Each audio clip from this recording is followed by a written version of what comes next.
decisions, great mound visits, great job not letting the best player beat you. This one crushed, out to right field. And it's going to be out of here. Pennsylvania walk-off home run. Travis Skowronek sends him to Williamsport.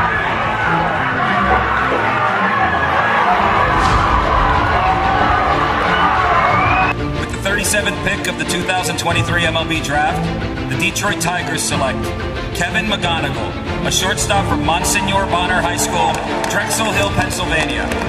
2 balls, 2 strikes to Bryce Harper. Suarez delivers. Swing and a drive. Left field. It's deep. It's going. Yes! And it is gone! Yes! It is bedlam at the bank as Bryce Harper has put the Phillies on top. Are you kidding me? Oh, his 10th career home run in the postseason. And he may never hit a bigger one. What is up, Delaware County, and welcome back for episode number 58 of Delco Baseball Now. That guy, handsome gentleman over there, is Ben Thorpe. I am Brendan Ricciardi, and things just got really weird this week in the Delco baseball world. That's what we love, though. It's chaos. I literally wrote my first bullet point here. It just says chaos. Chaos. Well, because we'll break down the storylines, but the main gist of it is after Marple beat Strathaven on Wednesday, there were 6 teams that were either 9-3 or 8-4 in the conference, and in the conference with no playoffs, that could mean that if everybody finished with like a similar record, I mean, a 5-way split of a championship or 6-way would be crazy. Yeah, that's gonna be a little weird. Everybody's hanging the banners. That might be what we need to get the playoff format. Yeah, I think that would be a good means to an end. I don't want a 6-way tie though. That would suck. I mean, even my senior year, 3 teams splitting it was just that's 25% of the league. Yeah. I'm in a way I'm kind of rooting for it. I don't know who makes the decisions on the Central League stuff. It might be a coach vote, but I think I made it my goal just to be so annoying that they'll eventually switch to playoffs just to get me to shut up. Honestly, I'm fine with that. I think if we just Mountain Army, we just gotta be like gnats, just so persistent that they'll be like, all right, if we give it to you, will you leave us alone? Yes. That's all we want. But regardless, we got a lot to talk about this week. We're gonna start off with the game we were at on Friday, and then kind of go back to Monday and work our way there, because the Haverford School game against Malvern was probably, I would say, the most entertaining game I've watched in person this year. Just the tension, the drama, both pitchers were very good. Came down to the last inning, and Haverford beat Malvern to prevent them from winning the Interac on their home field, and I know that part had to feel good. Oh, it had to have. That was a real good game. A little bit low scoring, but I feel like it was low scoring, but I don't think you'd think of it from watching the game. There was a lot of runners left on base. Runners on both teams. A lot of big pitches made, a lot of big outs. It was definitely a fun game to watch. Yeah, so Kevin Reevy got the start for the Haverford School. He was on the show a little while ago. He's an Army commit, and it was one of those games where I don't want to say effectively wild, but there was a lot of times where he got runners on, but he just got out of it. I think there were at least maybe 3 or 4 innings where runners in scoring position and he got a strikeout to end the inning. Yeah, it's a lot of really big pitches. I think DJ Peterson too had the same kind of, a lot of guys on, and just, I don't know, it just kind of. Nobody could get the big hit. Yeah. The 2 runs, Brenner Green hit a 2-run homer in the top of the first. And Andrew Pellicciata, nothing against Brenner, but the ball that Pellicciata hit was that was in the parking lot. Yeah. That one was the ultimate, no matter what field you play on, that one's not coming back. People say what they have to say about the home runs at Haverford's field sometimes. That's going to go anywhere. That one didn't matter. Yeah. But yeah, it was a 2-1 final where the only runs came on 2 separate home runs. But there was certainly drama, because top of the 7th, our guy Fred Jordan comes in for the save, gets the first 2 outs. There's an error, which brings up Tate Davis, and you could just tell in the Haverford dugout, they're just like, this is the last thing. Not what arguably the best hitter. You can argue probably in Pennsylvania, but just in general, just best hitter on the field coming up in that spot with that fence in right field. And he was, I think 0 for 3 coming into that. So you're like, this is I can't believe we let him get another chance. But Fred came through. We got a big strikeout to end it, and that the race is still on. Like, obviously, we root for our Delco teams. It's not a secret. Haverford and EA, Malvern's got their Delco guys. But the most important part was we just wanted the race to keep going. Yeah, Have these next two, because I think each team has 2 games left in the Interact. Yeah, I think so. And we just we thought it would be cool to have it continue on, have the drama next week, because if Malvern won, like, that was that. So I really, really, really am just hoping for a round 3 from these guys. That's what we need. Yeah. Well, we should get that. Interact has no playoffs, so that would be Pesa, right? Yeah, it would be Pesa, and it all depends on the seeding, what round it would be. I mean, 2022 they played in the finals. Last year, Haverford lost to Penn Charter. I don't know what side of the bracket. Assuming Malvern's the 1 seed at 24-2, and I guess 7-1 in the Interact now. Just gotta hope Haverford's maybe like a 2 or 3, so they're on different sides. I don't know. It's probably them. I feel like the only school that's really like good outside of the Interact and Pace is the Perkiomen. Perkiomen's always good. I think Friends Central is typically like fairly high up there. Seated higher than that. No, I don't know. Who else is in? Like Shipley's in there. Like Hill School's in there. I think of School's usually decent of the non-Interact Pace teams. I think Mercersburg was who EA played last year. But regardless, in whatever round it is, just a best 2 out of 3. Would be awesome, and big win for Haverford. I'm sure they'll stay in our top 2 in the rankings, as mentioned. So this episode, this is a Saturday morning recording. Friday afternoon, it worked, but when we're kind of waiting for games to finish, we don't really have time to process what's going on. This is our last episode in the studio on like a consistent basis. We're going to kind of schedule it like on a case-by-case thing going forward, so we can kind of be a little more flexible, maybe like Sunday recordings, get it out like quickly, whatever it may be. But all right, let's go back to Monday here. Let's talk about our game of the week. But first, we got to tell you about our guys over at 5 Star Hiring. They are a trusted teammate of employers and student athletes. Whether you're a business looking to add new talent, whether that be guys coming out of college that were athletes going into the workforce, whether you're a student athlete looking to get hired, or best of all, if you're a coach that wants to prepare your student athletes for success beyond the field, reach out to 5 Star Hiring. You can find them at 5 Star Hiring on LinkedIn, Twitter, and Instagram to find out how they can help you. And this game was probably our best game of the week, just in terms of just like a pure game. And it was weird because all the runs were scored in the first inning. Strathaven 3, Haverford 2. Just overall thoughts from a pitching perspective. We'll start there because I thought both guys were very impressive in how they settled in after the first inning. Yeah, I think both guys would probably admit, I don't know that either had their best stuff, but it was definitely, like on Luke's side, I think he was much sharper in the Pencrest game, but you can tell like they're both, I think it speaks to like the pure just talent that both of them have, where they were able to still get really, even after like a tough first inning for both, and probably like an uncharacteristic first inning for both, they were really able to just settle in and still get outs despite maybe not being 100%.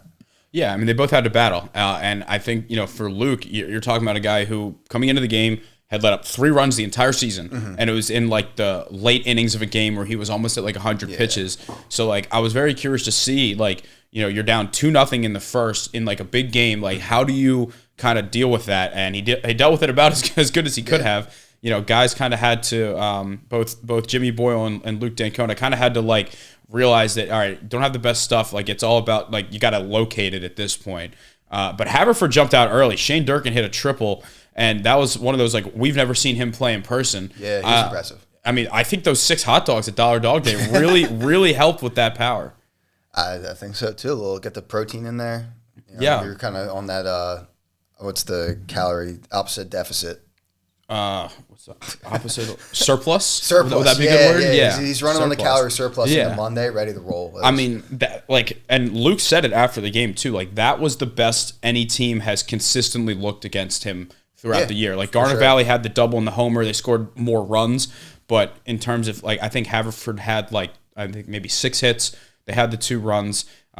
Shane Durkin had that triple. They had another, I think they might have had a sac fly to score that second run, or maybe an RBI ground out or something to to get the second run across. But then Strathaven came back, and it's similar to what we were wondering about Luke, is like how would the team respond, because that's a team that's not losing very often either, and they got their 3 runs. Eli Price had an RBI double. More importantly, our first player of the game that was not a pitcher was Eli Price. That's honestly, like, finally. We were waiting for it. Yeah, we needed one. We just kept picking so many good pitching matchups that it was kind of like, all right, well, we're kind of setting ourselves up for, doing something like this. Like, it worked out at Dollar Dog Day where every team was on their like 3rd and 4th pitchers of the week, and it's like, all right, we're getting some offense today. But yeah, no, that was a huge game in terms of the Central League landscape, and in a weird way, like obviously Strathaven won, but I almost came out more impressed with Haverford, just seeing how their young team like stacked up with Haven. Like Jimmy Boyle, he's a sophomore and he's going out there against the defending champs. He struck out 10. I don't know if any of those runs were earned because of the errors in the beginning of the game. I'm not sure. Yeah, but just to see how he competed, knowing that Haverford's got 2 more years of him, 2 more years of Shane. I mean, Cam McCormick is a freshman, and that dude's a monster at first base. He might have been the biggest person on the field. Like, I don't know if he's bigger than Luke, but he was bigger, like at least maybe strong, like overall, maybe not taller, but big, probably the biggest guy on Haverford. And I'm looking at him like, this guy's a freshman. Like, Jesus, they're gonna be really good feeding these kids, And I mean, they're really good now. Yeah, they're set up to win both now and in the future. And last thing I'll say on Haverford, because it wasn't their best week, they beat Ridley, but they did go 1-2 on the week, is that they have 3 starting pitchers they trust, which is insane. Jimmy Boyle came in with the ERA of 1. Your number 2, Will Hoffman, just threw a perfect game. And guess what? Your number 3 just had 11 strikeouts in a complete game in Gavin McClafferty. That's going to work out for you. And I think like watching them take at bats against Luke made me feel pretty confident about like because they're a 6A team, so they're going to face a lot of better, like some of the better pitching. Yeah. But they seem to be really good at kind of just like getting up on the plate, kind of taking away the outside half and just like really kind of making guys work for it. And they're. I'm sorry to cut you off. They crowd the plate a lot. Yeah, you're right. Yeah, you're they right. get in there and just. I think, and Luke is a guy that I think like works outside a lot, so they kind of probably got a good scouting report. But they were basically baiting him to be like, if you can hit that inside corner, good, go for it. Yeah. Good for you. If you can locate that without hitting us or leaving it down the middle, like good for you, pretty much. But yeah, I think we'll get into the whole District 1 rankings in a little bit after we go through the storylines. But it looks like Haverford probably isn't going to be able to get a bye week, but they are in a very good spot to host a game in the first round. That's good, yeah. Because if you're in that 9 to 16 range, you're going to host at least one game. But all right, let's move on to probably the hottest team in Delco right now. I'd say there's 2 that can really fit into this as Marple. I think Marple's won, I think 6 in a row at this point. But their big win was the win over Haven. That was on Wednesday. Lucienberger with the homer and extras. As someone who played at Strathaven, I can verify this. Homers to right field there are not very common. And I think within the last few years... I don't think I've ever seen one. I think in person, I've only seen one. It was Cole Peichel, actually. He was PO now. Yeah, actually. Is he a lefty or is he He's a lefty. And it was in a playoff game. His first playoff at bat. All right. But yeah, I mean, the ball that Lucian hit, it didn't matter if they moved the fence in or not. Like, he was jogging halfway to first. But that was an awesome game. It was 2-2 going into the 9th. Lucian, I think that was the first pitch, and he sent it to right. And they added 2 more runs in the inning as well. But that felt like we're officially back win. Yeah. Like, they'd won a couple games, but like going on the road to beat that team who beat you on your home field to start the season, to go out there, that was like we're ready to go kind of. Yeah, I think we're really starting to see, especially like this week, I think we finally we're really seeing that Marple team that we're seeing what we were so excited about over the winter. That talent's really starting to show. I think the pitching is really settled into just maybe not just set roles, but they've just settled into, they're really keeping the runs down. And the offense is just rolling now. Well, that was the thing, because the offense is one thing, but Jack Mahalik, the first time Haven and Marple played, let up 4 in the first. Mm-hmm. He let up 2 over, I think it was either 6 or 7 innings in this game. And as we said in the last show, once you get to playoffs, the offense helps, but it can only get you so far, and they need him pitching like that in order for a deep run. But I think the biggest thing for the team right now is Jason Bennett being back as the DH. Yeah, that helps a lot. There's a very strong argument. I'll listen to arguments for other teams, but in terms of a top 4, having Bennett Cox, Lucienberger, Jason Bennett, and Paul DeFrucio, it doesn't get much better than that in terms of the top of the order, and they've been playing like it as well. This week really showed that. As I believe a 3-0 week. They beat Ridley, Haven, and Springfield. and they're another team where they probably won't sneak into that top 4. They probably won't into the top 4 to get a bye, but they're probably going to host. Yeah, that like them and I guess we'll get into it, but Pencrest, we're probably looking at like that 5-6 because it's right now Chichester's undefeated. They're not going to lose.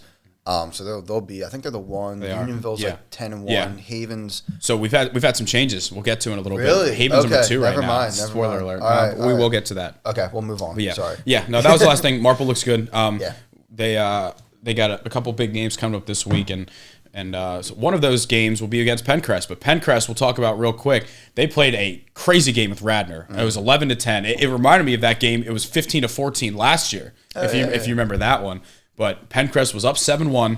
One of the rare teams that was able to kind of solve Austin Havertine early in the game. They went up 7-1. Radnor came back and took the lead. I think it was either 8-7 or 9-8 or something. And then Ben Etienne had a big single. Pencrest ended up winning 11-10. Gavin came in for the save and then started on the mound against Harriton, I think the next day, and had a monster game. 5 innings and 2 earned runs, but he went 2 for 4 with a double, triple, and 4 RBIs at the plate. And where would this team be without him is the biggest thing we've talked about. We talked about it yesterday, too. Yeah, he's been – I think there's been a lot of times where he's really, put these guys on his back and just kind of carried them to a lot of wins. Granted, they have a very good team around him as well. I think that's no slight at, anyone else in that lineup. But he's just – he's been fantastic. He's their heart and soul. Yeah. He's the heart and soul of this team. And, I think if we we've talked about doing a bunch of awards and stuff, having a most improved player. He wasn't bad last year, but just the jump he made from junior to senior year is something that even when I was talking to the Haven guys, they were just we did not expect him to be throwing mid to upper 80s when we faced him, and he looked great. But yeah, a nice week for Pencrest. They believe they beat Stoga on Monday. I think they did they go 3-0? Did they beat Radnor, Harriton, and Stoga? Right? Radnor, Harriton, yeah. I think they beat Stoga on Monday. Let me double check that real quick. I think it was a 11-6 or 11-7 game. But these guys are definitely back on track. They had a little bit of a lull. Ironically, right after they came on the show was when they started to struggle a little bit. But they've now won. They've now won 4 in a row. Yeah, Stoga, Radnor, then Harriton for Pencrest. So they're back. And I was gonna DM the Pencrest account. Do you guys want us to keep you low in the rankings? Because clearly, anytime we move you up, you guys just don't want to keep that spot. So I think they need the fuel. I think for the bit, we just dropped them after going 3-0. Go unranked and just be sorry boys, we just didn't like what we saw there. But yeah, good week for Pencrest. It's weird. I don't have the formula in front of me, but because it's hard to say if teams officially clinch a spot in the bracket just because it doesn't really make sense. They would. I think they could only finish with a winning record, which I would imagine should hopefully get. You don't really clinch with that because I don't really know. Yeah, the numbers. Yeah, they are in the playoffs. All right, well, let's move on to another team that's been red hot in Garnet Valley. They won all 3 games this week. Our guy Eddie Swerdinevich, single shy of the cycle. What a coward! Double, triple homer, and apparently he actually almost beat out an infield single in his last at bat. That would have been the final one, but I like getting the big hits though. You know what I mean? You don't need the single. They always say get the extra bases. How many times someone has come a hit shy of the cycle and they go single, double homer? It's all right, you're not. Nah, he's got. That's not great day for the OPS. Mm-hmm. I think I had said it in the Instagram post. For anybody listening to the show, not watching, Swerdinevich is not spelled how you probably thought it would be spelled. So we got CWIERT. So that's the Swert. NIEWI and then CZ. The CZ is what throws me off for Swerdinevich. Oh man, that's a brutal one. You should do in the off season do a spelling bee with last names in the teams. I'll put Ricciardi in there. I guess a lot of people. You guys start with some easy ones and kind of work your way up. So that's Swerdinevich. Well, I'm curious. I don't think Garnet Valley does, but if DeSales has last names on their jerseys, he's gonna have to get one of those arch last names. Around this. It's basically got a hyphen last name. But big week for the Jags. They won 22-1, 11-1, and then a 7-6 win over Haverford that really kind of put them back in the the Central League title race, because the 11-1 win was against Lower Marion, and that's one of those things where they were a game back, and now that they won, level playing field. And then the win over Haverford. The win over Haverford is big because that then leapfrogged them over as well. And, we can talk about the offense all day long, but the biggest story of this team is 2 of those games, they only let up 1 run. Yeah. And, we knew that the offense was going to be good. They knew the offense was going to be good when the weather started to warm up a little bit. I don't think that's as much a surprise. I think the surprise is that their pitching has been able to hold these teams. And even if you told me in a playoff game that they're going to let up 3 or 4 runs, I think I would still take them. I still say they win, yeah, unless they're facing one of the I don't know. Like Power 5 arm or some guy thrown in the 90s, like whatever. But this team, like when we maybe when we come out with our all Delco teams, like some of these Garnet Valley numbers, like I was looking at their game changer and like eye popping. Oh my god, yeah, it's like I think a fun article would be to make like a creating the perfect Delco baseball team, and it would be like the offense of Garnet Valley, like really the pitching of like whatever it might be. All right, let's see. And that's with Garnet. I think the same thing I said earlier in the show about Marple applies to them as well. Like pretty much word for word. What was that? Like how I think like they're now kind of becoming like the team that we were excited about. Yeah, absolutely. The pitching started to figure out like I think they're both in kind of, and they won't really see each other because they're indifferent once they get the playoffs. Bummer, yeah. But like they're both kind of. I think on that same vibe right now. So there are 5 guys who are regular starters who have OPSs over 1,000. So you have Brady Thompson's at 1003, Cole Lombardo 1049, Chris Schaller 1244, Eddie Swartanevich 1179, and Mark Zuppos 1243 leading the team there. But then you got some of the young guys like Harrison Mall is hitting 360, OPS like 870. Like this lineup is just absurd. And then, the pitching has, Nick Gordon's kind of flown under the radar. 23 innings, and he's got an ERA of 2.37. I would imagine, you never know, but I would have to imagine if their season's like the playoffs were tomorrow, he would probably start. Yeah. Joe Anzalone, 1.38 ERA in 20 innings. So I think he's been good out of the bullpen. I think this season, I think this season's kind of been their like trying to figure out who the guys are come playoffs, and then go from there. But Garnet Valley, same thing. We'll talk about the rankings. There's no really official clinch that we can share, but they look like they're in a good spot to play a playoff game and potentially host one as well. I just said, what are we gonna do for the power? I haven't even thought about them for the playoffs, the power rankings. Though, like this. Oh God, no! I haven't even. I haven't taken a look yet. No, I mean that those like last week, those will be edited in Sunday afternoon. There's still some games going on today that we got to worry about. But until then, we'll just say that I think Bonner will stay at 1 and Haverford School will stay with 2. And then, that's fair. Haverford School beating Malvern could be enough to move them up, but like Bonner didn't do anything to lose it. No, yeah. Probably Haven stays at 3 too. Probably, but our top 3 is probably set still. I think that. I agree. I think that top 3 is pretty set. But all right, moving on here. I'm going to switch the order of this just to stay in the sake of District 1. So Chichester, they took the season series with Interboro. They had a comeback win. It really looked like Interboro was going to get their win. According to our writer and Chichester alum Dylan Johnson, he claims that Chichester has won 48 straight Del Val games. I don't know. I believe it. I didn't go back and check it. I went in before the season and was just because I've talked about like how I find like this Chichester Interboro thing really interesting. Mm-hmm. I went in. I don't think Interboro's beaten Chichester since the pandemic, which would make sense because you're playing 12 games a year, and that's about 48. Outside 21, of that, 2, 3, 4. Yeah, that sounds reasonable. I don't think since 2020 Chichester's lost. And it's weird because it almost feels like pre-pandemic. This was Interboro's conference to lose. They ran it at least like when I was there. Probably the same thing for you. Mm-hmm. Like they ran it every year. Yeah. I don't recall my senior year who finished higher, but it was definitely more of a closer balance between the two. That was Interboro's always like undefeated. But Chichester. So they're well on their way to another undefeated Del Val run. It seems like just from what we've experienced, this team is not quite as good as last year, and it's hard because they haven't scheduled nearly as many non-conference games. Like last year, like they beat the Haverford School, they beat Carroll, like they were beating good non-Del Val teams, and as we've mentioned in the show, like naturally a lot of people around Delco just like get mad when the Del Val teams get a high seed and like losing the playoffs and whatever it may be. But like that was not the case with last year's Chi team. That was a good team that lost to a good Ruston team. a good wrestling team that made states and had Bonner on the ropes, right? Like that. They lost, I want to say it was like 4-2. Like it was just 4-3. Yeah. It was like, not 5-4. It was a good baseball game. Like that's all, but this Chichester team's definitely a lot younger. You can tell like when the games with Interborough are a lot closer because last year, I don't think Chi had a Del Valle game within like 6 runs. I think they beat every team. Teams, yeah. So Chichester will be in, probably the top seed, probably hosting a game. Definitely hosting a game, probably getting a bye week is what I meant if they don't get the top seed. But Del Valle is theirs to lose.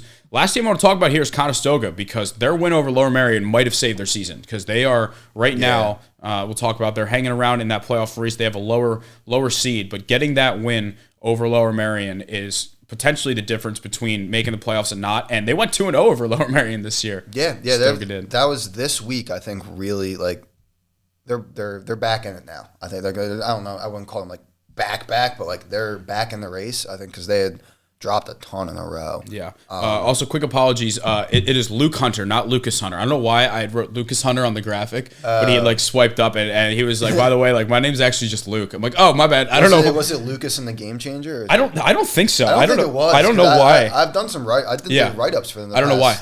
In my head, I just thought it was Lucas. I don't know. Sorry, Luke. But shout out for being good at baseball. Keep swinging the hot bat, though. Keep doing good baseball things. It makes our job easy. But yeah, Stoga went 2-1 last week. They're going to have their work cut out because they play Garnet Valley and Haverford in 2 of their last 3 games. That's going to be tough. So that's going to be one of those like, hey, if you want it, go get it. Like you're going to beat the teams that are in your bracket to get there. But yeah, this has been a team that in a way, like it was kind of what we thought was going to happen because I wrote in the article, I'm like, I have no idea what this team's going to be. They could be 4-12, they could be 12-4, and it seems like they'll probably finish somewhere in the middle of that. And hopefully that's enough for them to sneak into the rankings. But that feels like a good transition here into our brackets for the playoffs. Unless we got, would you want to talk about Bonner real quick? Yeah, we can talk about Bonner just because Bonner they're in District 12. So Bonner's actually already in states because they're the only 5A team from the PCL. Really? So Bonner and then whoever wins the Philly Public League will play. Are going to they'll play for the city championship, but they both go to states. Okay. Last year, I think that whoever that Philly Public team. It was, but I think that team just forfeited. I don't think they did because they were going to play Greencastle. Yep. Or no. Personally, I don't know. I don't know what the solution is, but I think they should either just cut that second District 12 team from states and add one to another, or like if a team's going to forfeit a states game, like another district should get it, in my opinion. That's the first time I've seen them forfeit. Like maybe that was just that team couldn't afford it or couldn't. Yeah, whatever it may be. I do think like winning the Philly Public League, like you should get something out of it. While you are not one of the best teams in the state, you do deserve to go because you deserve a chance. Yeah, you won your region. Yeah. But we'll talk about Bonner real quick. They just handled their business. It was nice to see them healthy again because we got Jackson Kehoe back. He's mostly been DHing, which makes sense because Jack Redding's been fined at third base. That game against O'Hara, first off, I'm going to edit this in, editor's note. They now have maybe the 4 best uniforms in Delco because those gold jerseys are sweet. They're throwback 70s uniforms. They're gold with the Kelly green. I had mentioned with shout out our guy John on Twitter about I was like ranking. We were ranking the uniforms, and I think the Kelly green is definitely one. I think after that, there's an argument. That's my opinion. I like the white. You like the pins? White with the pinstripes. Okay, that's a fair take. Clean. That's a fair take. But I think I had said Kelly green, and then I thought you could put the gold or the pinstripes. I would probably put the pinstripes because I just think they look. I like the stripes down the side. I love those. And then they have I think their black jerseys are just good. Like I don't think they're elite. I just think they're a good uniform. I like the gold better than the black. Yeah, definitely. But yeah, they took care of their business. Harry Carr homered twice. Michael Coleman went 4 for 5 with a homer on Monday at O'Hara. They took care of business. Lansdale Catholic 3-0 on Wednesday. I believe that was a Johnny Ortega start, where I think he went maybe 5 or 6 strong. I think he went 6. And Matt Shade was it? Yeah, he went 6. Matt Shade got the save. Yeah, and then a little bit of a slow start against Chichester on Senior Day on Thursday, but they pulled through. I think they had a big inning a little bit later on in the game. I think that was a Rocco Calise pitched a little bit. There was one name I actually didn't recognize. I think it was a guy that they hadn't had too many innings for this year. Another name that I don't think I'm going to be able to pronounce correctly. Add it to the spelling bee. Jimmy, I think it's Swierczek. Swierczek was probably what I would say. I believe he pitched that game. But 3-0 week. They took care of business. They look like they're going to be in a good spot where they're potentially going to host a first-round PCL game again, which if it's a Saturday, we could run back Dollar Dog Day, especially because I think if O'Hara makes it, I don't think they'll host a first round game, and Carroll's not going to make it at this point. So we could definitely run back a and Saturday Dog Day. And for anybody that thinks we're biased for only doing it at Bonner, if you host a Saturday game, we could get out there too. We'll do dogs. We could get out there too. But yeah, Bonner. So they're going to make states regardless, just because they're the only 5A team in District 12. But it's going to be very interesting to see if Corey Sheridan, their ace, is able to pitch. I know a lot of people have very strong opinions on the transfer rules. I don't know about you. I don't, because I just don't really know enough about what goes into the decision. Because you want to be able to have it be somewhat of a level playing field for the public schools that don't get the guys transferring, but you also, want to be you're not trying to necessarily punish kids for going to a program that betters themselves. So we do have strong opinions on a lot of things, the transfer stuff, just whatever. He also transferred to a school closer to him. Yeah. He was going to Louisiana. Yeah. Transferred the bottom. Hot take, is that closer? Because Delaware's close to Aston. Oh. I don't know where exactly he lives, but I'm very curious geographically what would be closer. It's still Delco. He transferred from a Delaware school to a Delco school. Yeah, so, it's not that bad. I thought I heard someone mention something where if you do it before your junior year, you don't have to sit out. They just don't want people transfer. What counts as a junior? When are you Exactly. So we'll let the PIAA do their thing. We'll inform you once we find out for sure. But regardless, I do think this team has enough arms for a state's run. But having your NC State commit would definitely be nice. All right, but as mentioned, we're going to get into district ranking. So we're just going to. Oh, I actually think I have this up too, so let me just refresh. Yeah, refresh it. There we go. All right. So what I'm going to do, so basically, Plymouth White Marsh lost. Plymouth White Marsh, team. the home. Yeah, so Ben lives in Conshohocken. 5 minutes from I can walk to the high school. I will be moving to Conshohocken, not with Ben, but we'll be close to each other. And when I start subbing, it'll probably be at Plymouth White Marsh. So wouldn't it be kind of cool? So I'm moving early June. If I just sub the last 2 weeks while Plymouth White Marsh is in the playoffs. I'm hey boys, get the lowdown on these dudes. Yeah, but yeah. So basically, what I'm going to do here is, so all the Delco teams are either in 6A or 5A, except Delco Christian, who is currently ahead of Doc. Let's go, baby. So Delco Christian's 8-2. Faith Christian's beating up on everybody, so it might be tough for anybody to beat them. But I believe the top 4 teams of the District 1 1A bracket make the playoffs. Faith Christian kind of redundant. It definitely is. Yeah, yeah. It's just that's 2 synonyms right there. Yeah. But yeah, it looks like it'll probably be Faith, Delco Christian, Doc, I believe the defending champ, and Plumstead Christian. Yeah. But so we're gonna start with 5A since we're moving up. I'm just gonna read the rankings and then we'll go back and talk Delco. So first place we got Chichester, second place Strathaven. Oh wow. Third place Upper Dublin, fourth place Unionville. So those are the 4 teams that we get a bye week.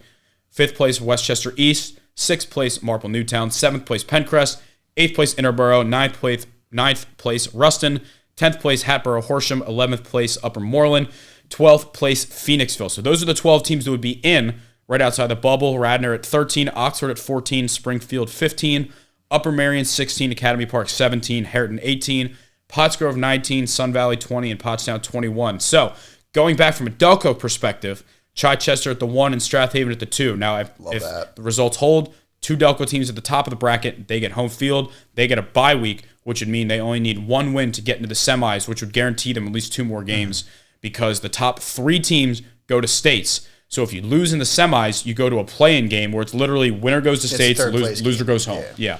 It means a lot more now because when I was playing, 4 teams made states. Yeah. So the third place game was just for seeding. But this seems like a fun game to go to where it's winning in states, lose and go home. It's that simple. So Chichester 1, Strathaven 2, Marple Newtown is at 6. They just hopped over Pencrest, who's at 7, Interborough at 8, and that's it for the Delco teams right now. So 5 out of the 12, but Radnor is the first team out, and Springfield is still hanging around as well.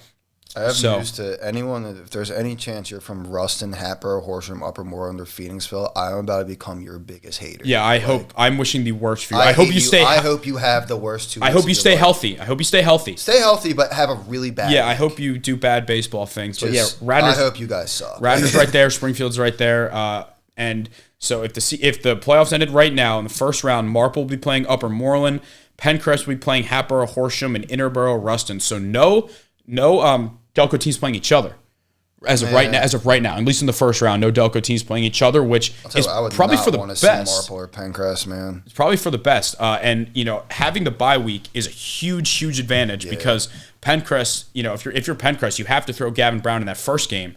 And then from there, you would be playing Strathaven without him. You know, you're facing Luke, right? So if you're Marple, Mahalik and Curran are, you know, that's going to be the same thing. Like just They like, might. So that's depending on. They might. Both of those might jump East if they win out because East is 10-5. Also true. That's So true. That Marple Pencrest game on Wednesday could potentially be for like a work your way up to. It's probably gonna be tough to get a bye just because the loss column. But either way. So yeah, as mentioned, Chichester, Strathaven, Marple, Pencrest, and Interboro are in. Yeah, Radnor's definitely right there on the bubble. Springfield has some work to do, but they're certainly not out of it yet. They're gonna have Springfield's got such a tough schedule because they got Haven again. They do have to play Haven again. I think they have Radnor and they have.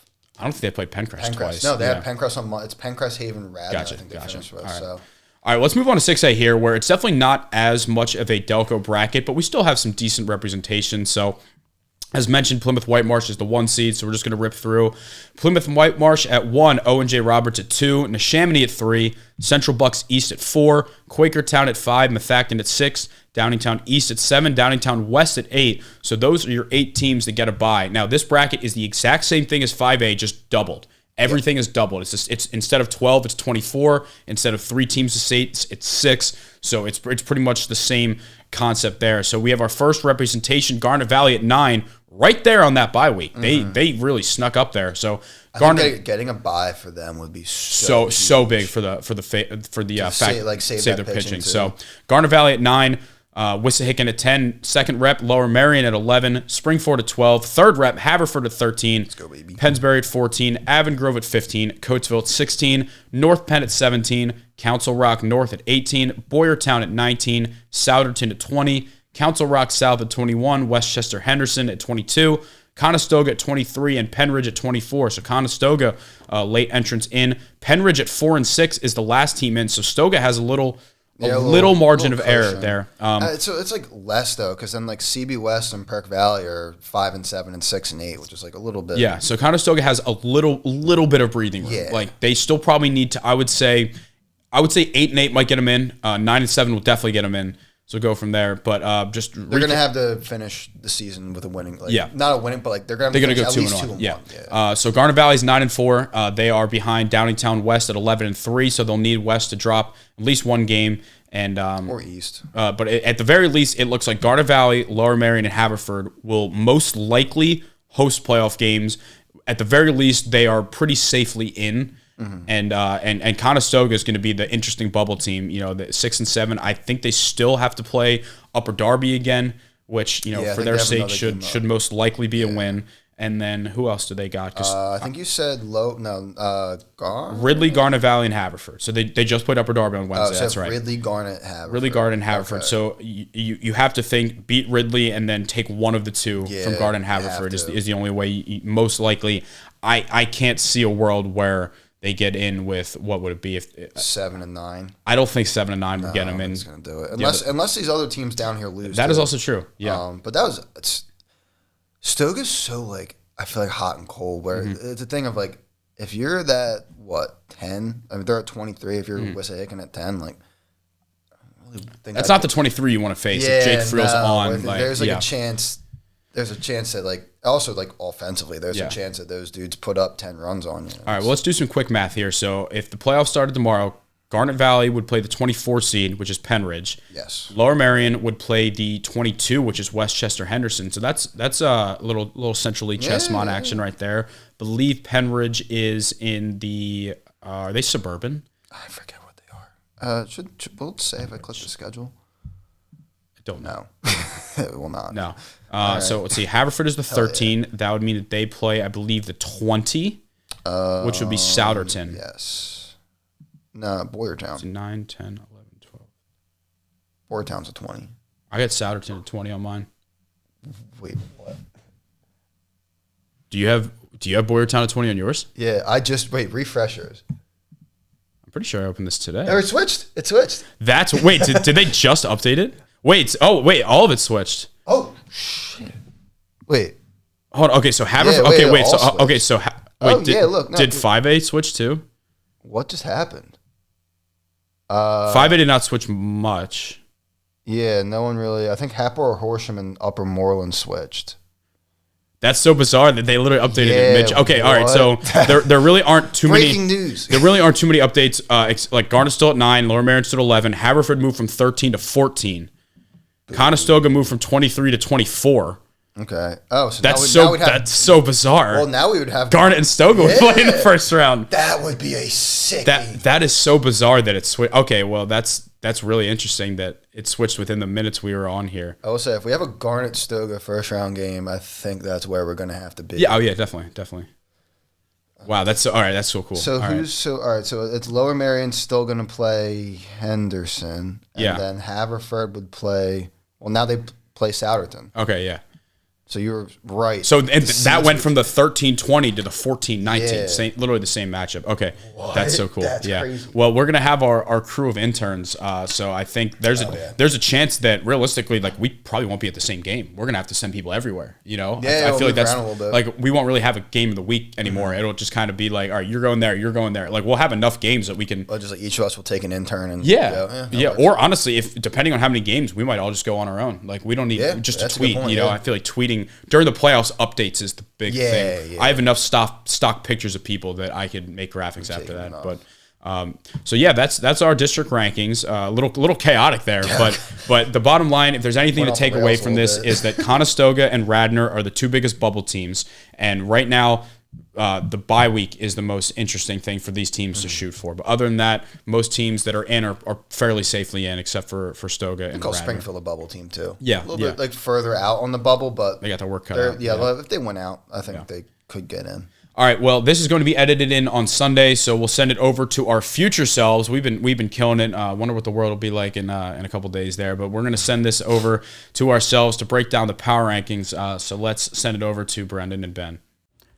All right, it is power rankings time. As mentioned, this is Sunday afternoon being recorded here. The top three staying the same, so we're keeping Bonner at the top spot. They took care of business. They won all three of their games last week. They're starting to get healthy again. They look like probably the most well-rounded team. And after beating the Haverford School last weekend, we felt like they deserved that top spot. Now, Haverford School absolutely had a strong argument after that Malvern Prep win. I mean, that's probably the best win that any Delco team has had this year, just to be able to take down that team that was, I think, coming into the game, they were 24-1, to give them their first Interact loss, to prevent them from winning the Interact title on their home field was a great performance. You know, not too many 2-1 games on that field over there, but Haverford, good week for them.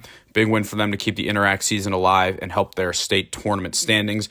Strathaven stays at number 3. They lost that one game to Marple, but they beat Haverford, and they won a game against Radnor where they were kind of running out of arms. So big win for them.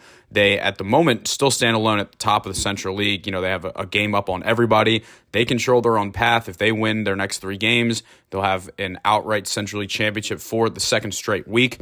But the biggest jump in this list by far was Marple. Marple not only moved up the list, I think they had our biggest jump of the season, moving up 5 spots from the 9 spot to the 4 spot. Getting Jason Bennett back in that order has been huge for them. The starting pitching looks like it's been improving as the season's gone on. They've won 6 in a row. I think at one point they were 4-4 in the conference. They're 9-4 now, 12-4 overall.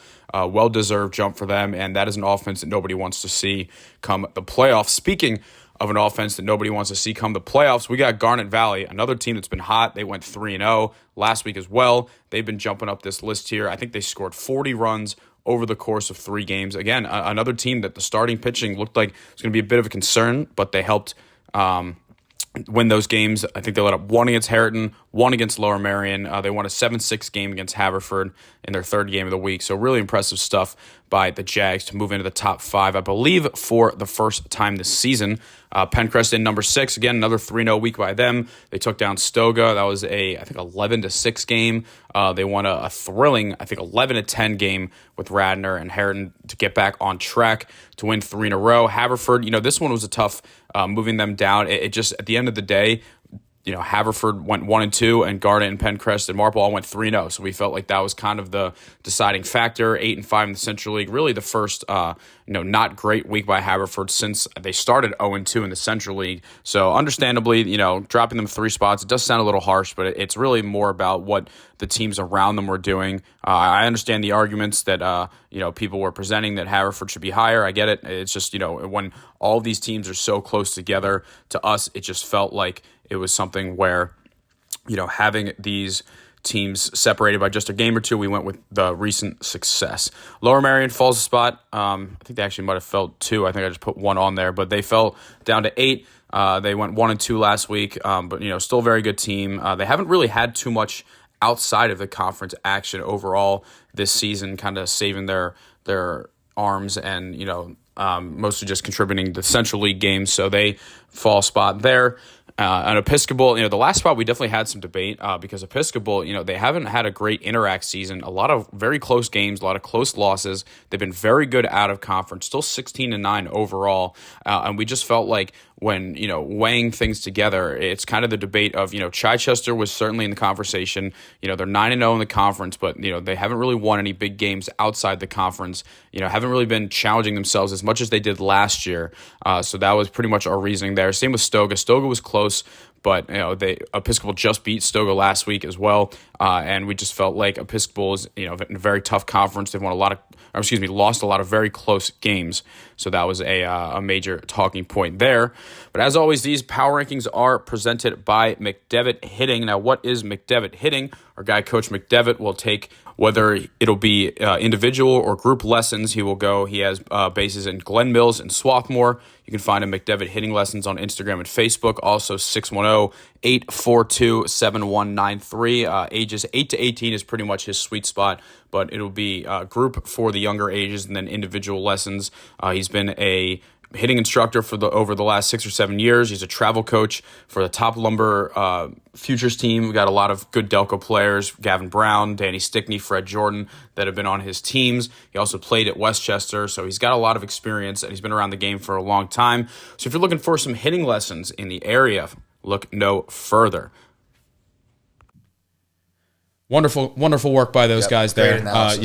I think not really much has probably changed in the past day or two, but we honestly, it's more that we just didn't really have time to think about it all and plan it out. We didn't want to rush it. So that is our power rankings. The player of the week is coming up now as well. I have nothing on at this moment. I have nothing. So I haven't really looked into it right now. So I don't really have much insight there. But you know who would? Future Brendan and Future Ben. Send it back. All right, thank you to past Ben and past Brendan for that warm introduction. They do such a great job on this program. Start off with our hitter of the week here. We got Garnet Valley's Eddie Swerdinevich.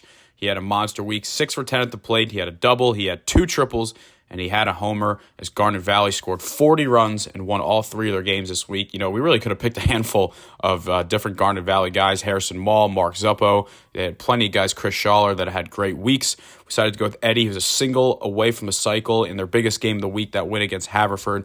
So we felt like Eddie deserved the nod for that. So congrats to Eddie. For our pitcher of the week, we had Kevin Reevy from the Haverford School. While it may not have been the best pure statistical performance of the weekend, going 6 innings with 4 hits and 1 earned run and 10 Ks against that Malvern Prep lineup in that game, in that environment, was easily, in our opinion, the best pitching performance of the week to be able to keep Haverford's Interact season alive and prevent Malvern from celebrating on their home field.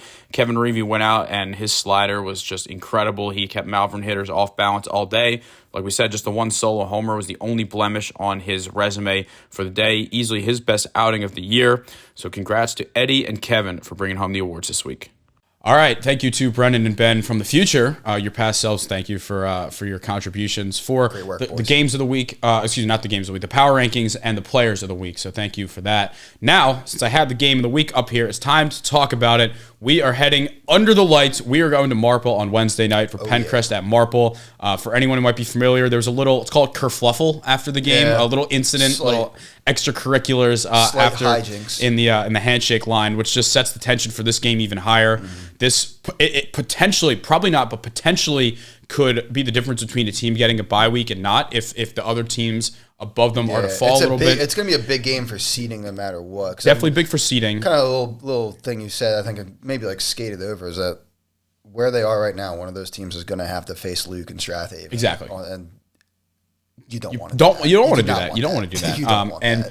But we're not. Also, we're kind of glossing over the fact that if Strathaven loses, this could be for essentially championship share. Yeah, that's awesome. If Strathaven loses, I think they play Harridan on Monday, and I want to say maybe Springfield on Wednesday. I think Springfield on Wednesday, and then they'll end with Pencrest. But if Strathaven were to lose one of those games, this game right here would basically be part of a share of the title. Because realistically, I don't know. I don't think this is a hot take. I don't think whoever loses this game can still win part of the Central League. I just think there's too much going on that if they drop down to, it'll be at that point 10-5. There's just too much chaos going on that they probably won't. But yeah, first game under the lights. Super excited. Expecting a solid turnout. Hopefully the weather cooperates because the rain is not looking good this week. But it's also turf, so as long as we can find a window to play, that seems like it would be a good thing to do. But game of the week, Pencrest at Marple. We don't know their ranks in the power rankings yet because our future selves haven't told us, but I'd imagine they'll both be top 6, 5, 7, something around there. Don't know exactly, but a couple other good games this week. Any other week, this will probably be the game of the week. Haverford and Lower Merion on Monday is huge. Losers basically out of the Central League title race, but the winner, still in the running for a bye week. And more importantly, you want to host that first playoff game. Yeah, another big one. Because Haverford's at 14, Lower Merion at, I think we said, 11? So, you want to stay in that top 16, even if you're not top 8. Marple at Radnor Monday is also a big one for both teams. Radnor trying to stay in the bubble. Marple trying to keep pace with the lead. Garnet Valley Stoga Wednesday. That could be a playoff preview, depending on how things go in that 9-24 matchup. Stoga needs this one badly. Garnet could use it. They need it if they want to win the Central League, but realistically, it's not a must-win for Garnet. It's a must-win for Stoga. But in terms of if you want the best pure baseball game this week, head over to the brand-new Malvern Prep Stadium to watch Bonner and Malvern play Saturday. Non-conference game. I believe it's a noon start. If you haven't seen the field yet, it's gorgeous. Stadium seats, turf. It's a bit of a hitter's park, 315, 364, 315, which I like. High fences. It's just it's a very good place to watch a game. It's going to be good for scouts because you're sitting right behind the plate and everything there. But that's just some of the best baseball talent this area has to offer all in one place. I'm pretty sure last year when they played, it was, I think, Kevin McGonigal and Tate Davis both homered. And it was kind of one of those, this is what people are coming out to see. They want to see the stars. And in this game, you're not always going to get the arms that you're going to get during the week, but these teams are so deep that they still have good arms. Like Rocco Calise is starting Saturday games, and he's a D2 commit, right? Malvern's probably throwing a guy going D1 that barely pitches throughout the year on that game. So I would definitely recommend that. I'd imagine I will be there living in Malvern. You're coaching, so it's going to be tough, but I would definitely be there. But that will wrap up our high school part of the segment here. We got our college slideshow here. And we don't have too much minor league or Phillies. We're just so dialed in on high school now that we'll have Phillies hopefully until October or November. But let's see. Was it Quentin this week? Yeah, it was Quentin. Yeah. All right, we'll start off. As always, if you follow us on Instagram, you've seen the slideshow, but this is more just to elaborate our thoughts. I will let the Elizabethtown alum get us rolling here. Quentin Perilli, just another big week, kind of just doing what he does. I don't know, I think he had a couple more home runs, 8 of 17, 4 RBIs, and he had 2 appearances, 6 shutout innings. I think he got the win against Catholic, which was huge because they won the landmark regular season. They're a top seed in the tournament, and winning that last game against Catholic went a very long way towards them doing that. So the tournament for the landmark is when? Next weekend. So it's next weekend in Scranton. There's a play-in game between the 4 and 5 seed on Tuesday. And then Friday night, I believe, is when the tournament starts. That's when it traditionally starts. So a championship would be Mother's Day Sunday? Yes. Okay. Yeah. So that's something I'd probably have to just watch a stream of. But if it's Elizabethtown and Catholic, I will absolutely tune into that. Oh, that's going to be a good one. I don't think we have anyone in the slideshow, but Penn State Club Baseball Regionals will be that weekend as well. So I'll be streaming a couple games here. All right, let's move on here. Probably, I would say Alden Mathis has been on this list the most out of anybody in Delco on the college list this year. Yeah. It feels like him and DiBattista have probably been like... DiBattista, Quentin. But Alden had another big week. He's 10 for 21. Marple alum having a monster year with Clemson. I think at this point it's not if he gets drafted, it's where he gets drafted. And he had 3 doubles, 2 RBIs. Clemson's 34-9 right now. They're going to host a regional. Whether or not they go to Omaha is obviously still up in the air, but they're going to host a regional. I can't see them slipping down below 16 when they're a top 5 team at this point. So that's very cool to see. He's going to be the only Delco guy hosting a regional. Probably won't be the only Delco guy in the tournament, I would think. It kind of depends how some of the one-bid conferences go. Yeah. Like if the Ivy with Cornell or like the ACC, like whatever it is. A10. The A10 will probably be a big one to have. And it's just been like it's been really cool to see because so Alden had an incredible year his junior year at Richmond. I wouldn't say he struggled, but his numbers were worse his senior year. And then going to Clemson, there was some unknowns where it's like, hey, like, should I have signed with the Orioles? Like, is the regret creeping in? Now it's like we're doing this. It's like, all right, no, there was a plan the whole time. Yeah, I'm sure he's very happy with. Oh yeah, but I'm sure at some point there was like, did I waste my chance? And he's definitely proven himself right at this point here. All right. Here's a guy making his first appearance on this list, I think, ever, because Ryan Reed, he was a Haverford School alum. Yeah, welcome aboard. He missed his whole senior year at Haverford with it was either Tommy John or some arm injury, and they won the state championship. So then he didn't pitch much his freshman year at Pitt. His sophomore year, 6 2/3, 1 earned run, 8 Ks. I don't know where he's from. I want to say Ridley, but season high 8 Ks right here. Let's go. Love that. This is against Bryant. Nice. Yeah, that's a big thing. Welcome to the list also. Yeah, welcome to the list. Another ACC guy on the list. We'll have a couple because John Holt from Malvern Prep's a Delco guy. He's going to Notre Dame. You know, if Tate doesn't end up signing with an MLB team, I know he's not technically Delco, but he's Louisville, so he'll be ACC as well. So shout out Ryan for getting on the list. Hopefully it's the first of many to come here. All right, I'll let you go with the D3 guy here. All right, here we go. Yeah, we got Jeremy Stranix from DeSales had a massive day against Moravian. I don't know, like going through the college stuff, I don't think I've seen someone go 5 for 5 yet. I don't think I've seen 5 hits except Mike Anderson in that 12 RBI game that he had. That's about it, but also, Mike Anderson's from Ridley, or is he not? I don't know where Mike is from. I want to say Havertown. Havertown? Yeah. I always forget because there's a bunch of those like the Bonner and Haverford guys were all Ridley, but it's cool now because we're seeing guys who we covered in high school. You know, like anytime we see like the freshmen, like I don't know if he's on this list, Logan Nelson from Garnet Valley. It's like we were writing your high school articles last year, and now we're writing your college ones. So that's pretty cool to see. But yeah, 5 for 5 is absurd. 4 RBIs as well. Yeah, and huge day. Just anytime you're getting the playing time as a freshman at He's any been level, starting pretty consistently for him too. Yeah, so that's another Delco team where college team where a lot of Delco guys are on. Where do they have to win their conference tournament to make it? Because doesn't Misericordia win that like every single year? They've won it. Actually, Arcadia's won the past couple of years. Oh, really? Yeah, because since they moved over, they won a bunch. But they're currently playing Misericordia in the semifinals. I think they lost pretty badly yesterday. So.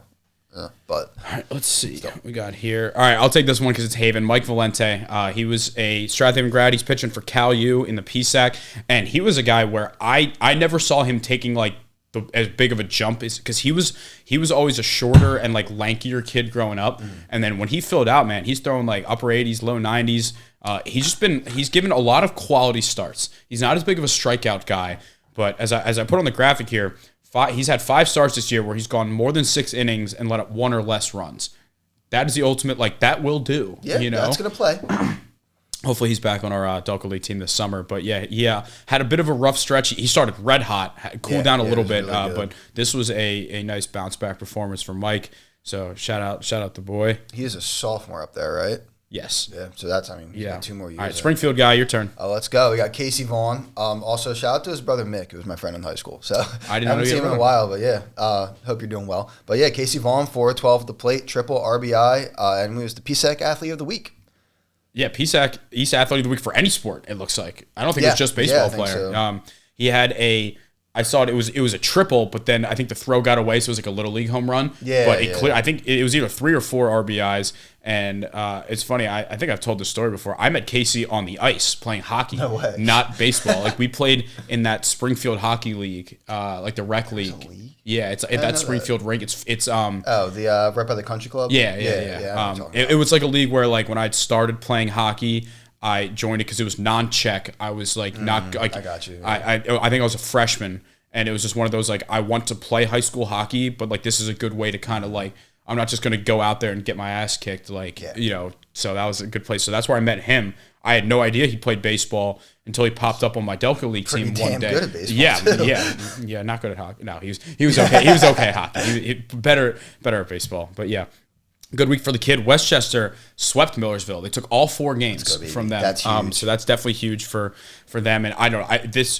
It's hard to predict a national championship, but this feels like a World Series run coming. Whether they win, who knows when you get down there. They're going to have a really tough regional because, again, it's going to be I think they do. I think D2 still does like the 8-team regionals. I could be very wrong on that, but they're gonna have like a PSAC kind of Northeast regional. It's gonna be tough, but yeah. So they've been kind of running through everyone right now. Yeah, so they're gonna be in the PSAC. I mean, they're 39 and 7. So they're gonna be in the PSAC tournament at Slippery Rock. That'll be starting on Wednesday. But I think obviously, like I think they're still in. Yeah, they'll be in the region. They're going to be in a regional for sure. Yeah. They took. Are they? What seed are they in the East? Are they the one? I do not know. I can check it. Yeah, I was gonna say I don't know exactly how to find that, but yeah, they'll be playing a field. Play is a strong word. I was hurt, but our club team played Slippery Rock on that turf stadium. It's a nice field over there at Slippery Rock, and I'm guessing the PSAC tournament bounces between like East and West. It used to be in Johnstown. Okay. Oh no, they are. Westchester is going to be the 2 seed. East Stroudsburg went. Wait, what? Oh yeah, East Stroudsburg went 26-6. Wow. I guess they don't play each other in the regular season. Oh no, they did. Westchester took 3 out of 4. Interesting. All right, so yeah, I kind of like where. Are we sure that's updated after yesterday? Like this 4-game series? Go up. Westchester in the conference is 25 and 7. Yeah, it's updated. Okay. All right. Well, either way, they'll be in a regional. Hopefully, they'll bring a nice PSAC tournament home. Seton Hill is the one on the other side. Shout out Sean Williams. Gotcha. But they're what the hell? 19. Oh yeah, no, 19 and 9. So I think the East has, unless the West is just stacked and everyone's beating up on each other. I think the East has the better teams this year. All right, let's get back on track here. I think we got 2 Brandywine guys in a row. Yep. We do. Mike Govan was a Marple guy, 6 2/3, 1 hit, no earned runs. Brandywine is 15 and 5 in the conference.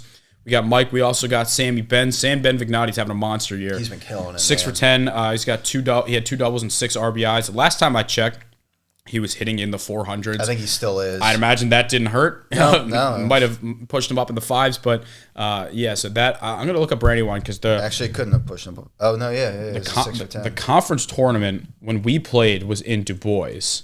I can't imagine it's anywhere but Du Bois. That's a cool setup there. So I'd imagine that will be where they are now. In their last year, yep. So So they lost. Okay, wait, was this last week? So they lost their first. Was that this year? Yeah. So they lost their first game in the PSUAC tournament. They won their first game against Schuylkill. They lost to. They beat York. They lost to Schuylkill. They're going to play Mont Alto in an elimination game tomorrow in State College. So that must just be like the rest of the tournament. I think it'll be a Monday. Got it. Well, this is their last chance to win the PSUAC before they go D3. So we'll see if they got any magic left. Meanwhile, we'll go Upper Darby Blue Sock here. Yeah, we got Upper Darby Blue Sock, Catholic Cardinal, Sammy Berman. So he went 10 of 23, 2 home runs, 3 doubles. He has kind of been on a bit of a power surge lately, I think. He's really starting to swing it well. And honestly, perfect timing going into conference tournament and hopefully regional for them too. He was hitting well, but the power wasn't there until late in the year. Yeah. And he's also hit even average wise, hitting better now. Yeah, 2 homers this week. I think he had 1 or 2 last week too. It's good to see because I know how much it hurt him to not be getting time at Hofstra, whether he deserved it or not. I mean, it's a D1 team as a freshman, it but sucks to sit on the bench. For guys like him who haven't been on the bench for a day in their life to go to college and realize there's dudes everywhere here. Him and Roman obviously found a good thing. I think Roman just threw a shutout. He did. Yesterday. He shut out. Who did he shut out? Scranton. He shut out Scranton, who's also going to be. I think they're the 3 seed. But that's knowing Sam. We haven't been on a couple of playoff runs with him in the Delco League. He's a dog, dude. Dude, he loves the bright lights. So we would have lost. We would have got swept if it wasn't for him in that Delco League finals, and he was 17. I'm excited to see what he does in the conference tournament. And then again, hopefully later on. So obviously not on this slideshow because this is from last week. If Roman threw a shutout against Scranton, won't he face them next week in the 2-3 game? Right? I don't know if E-Town's the 1. Then. I don't know if he's their 1 or 2. That's a good point. I don't know where Roman is. He's kind of bounced around. I mean, if he's pitching like a 1. If he's not their 1, he's their 1B. Yeah. You know what I mean? So he may not see them. But I'm not 100% sure on what Catholic's pitching staff looks like. All right, last guy on the list, another Upper Darby Blue Sock, Jimmy DiCarlo, Ridley guy. Former. That's right. He's a Marple New Time. He changed his socks. Yeah.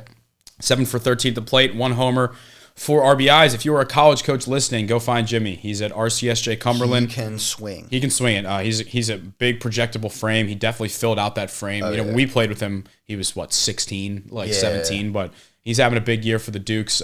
Someone's going to get a good D3 player for the next 2 years, and you can put him, I would say, mostly first base, but DH too. We also have to apologize to him because the 1 week we didn't do the slideshow, I think he had 3 home runs. Really? Oh well, he went off. Oh, it was about time we got you on, Jim. Yeah, sorry, Jimmy. Better late than never. For sure. All right, that's all we got with the college stuff here. There's a lot going on in terms of conference tournaments. I believe Haverford got knocked out of the Centennial Tournament by Hopkins. Yeah. We have next week. We'll have the Atlantic East Tournament where Immaculata and Cabrini and I think Newman will all be in, but it's probably going to be in Virginia, unfortunately. I will know better because I'm going from this to Immaculata Cabrini. One of Immaculata, one of those two teams needs to win both games, and then Marymount would have to lose both to Marywood. That probably won't happen. Marywood's 4th in the conference, but they're not very good. All right, so let's see. Offense, so no one from Marywood is listening. Okay, so now this is interesting because it says Atlantic East Tournament at Immaculata. Does that just mean the first rounds? I have no idea because the Atlantic East before used to go. They used to play. It was top seed. Actually, wait. Go down. So Cabrini won yesterday. So Wednesday, Friday, Saturday. So I'm gonna look on Marymount's website and see if it says the same thing. That's interesting because it used to be even they used to play at their home sites. I think that was before Marymount got in. So the higher seed hosted because they were all around here. Also super random, but I met a coach at the Big 26 who went from Marymount to Mount St. Mary, and that's just got to be a weird brain just thing. Move the words literally around. just move the words around. That's kind of awesome. What's it say? It just says. Nothing. I think it just says first round. I think that just Immaculata just put it in there as. Is there on the Atlantic East? Is there a tournament bracket I can find? Let me look. If the Atlantic East has a website, that might be able to be what you Atlantic going. East Conference. Let's look.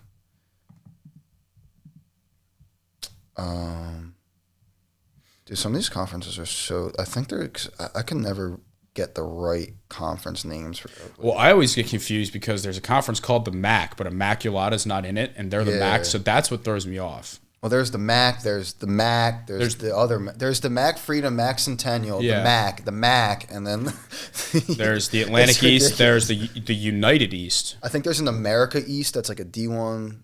It's a lot going on. Yeah, 2024 Atlantic East playoffs. Location TBD. That's what I figured. Yeah, so they'll still need to. Yeah, so Wednesday is 1 versus 4 and 2 versus 3. So there's no play-in game for this one? No. Okay. And then Friday is there a bracket? So Immaculata might host a game, but not the. Yeah. That's an odd. Yeah, it's an odd format. Oh, Jesus Christ! This doesn't. On Immaculata's website, it says Wednesday, Friday, Saturday on here. So I think it is Wednesday, Friday, Saturday. Okay. I won't be able to. I can find out exactly how this works, but I will not be able to do it. We don't have to do that right now. Yeah. Okay. That's a wash. All right. Well, that's pretty much all we got today. Mostly high school, college focused episode. As we do throughout the summer and the seasons, we kind of just put the emphasis on what's the most important. We'll have so much time to talk about nothing but Phillies and minor league baseball. And also, you can hear a million other podcasts. Yeah, you don't need to listen to us talk about the Phillies. And we probably have some take along those lines. Yeah. But I like hearing us talk. Yeah, I mean, which I hope you do. I think so. Maybe not looking at us, but more like hearing us talk. But that's all we got for today. Face is made for Spotify. We are face made for podcasting for sure. But as always, thank you for tuning in. Shout out producer Rob, stepped out for a sec for hooking us up. As always, we'll be bouncing back and forth between the studio and Zoom, but by having Zoom, we can do more episodes more frequently. So that's something we're considering. Also, a little teaser: potential Twitch streams coming soon. Not to sell anything too early, but that's something that we're in the works. But as always, thank you for tuning in. We got a busy week ahead of us. We'll catch you next time.